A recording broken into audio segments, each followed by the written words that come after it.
for the past 5 years, I've been studying revivals, and I wrote a thesis on the Azusa Street revival. And so as I was reading about the Azusa Street revival day after day after day, I would just read through newspaper after newspaper after newspaper from the Azusa Street revival of things that had happened.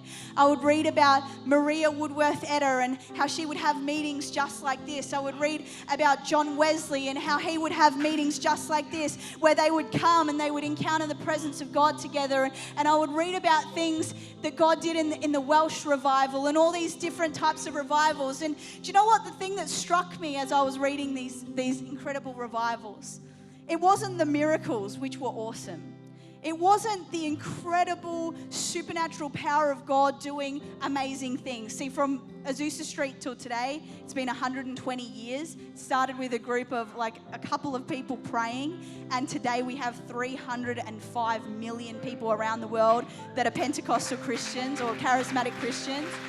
Started with a handful of people, low socioeconomic background. Who would have ever thought? It's a historical phenomenon what God did through Azusa Street. Literally a historical phenomenon. But as I was reading through these accounts, as I was reading through these stories, it wasn't the miracles, it wasn't the healings, it wasn't the incredible things that God was doing in the meetings that struck me. What struck me about every single one of these revivals was that it just started in such an average way. I was like, surely there had to be more that went into it than that, right? Like, surely it was more than just a group of people coming together and praying and seeking the face of God.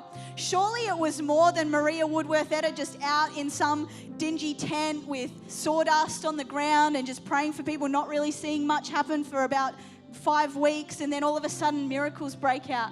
Surely it was more than that. Surely it was more than just a little prayer meeting. Surely it took more than that. But I felt as I was reading and as I was studying it that God said, that's all I need. All I need is a group of people who are hungry for the anointing. All I need is a group of people who are going to get desperate to see me move. All I need is a group of people who are going to cry out and say, God, come and rain down on us.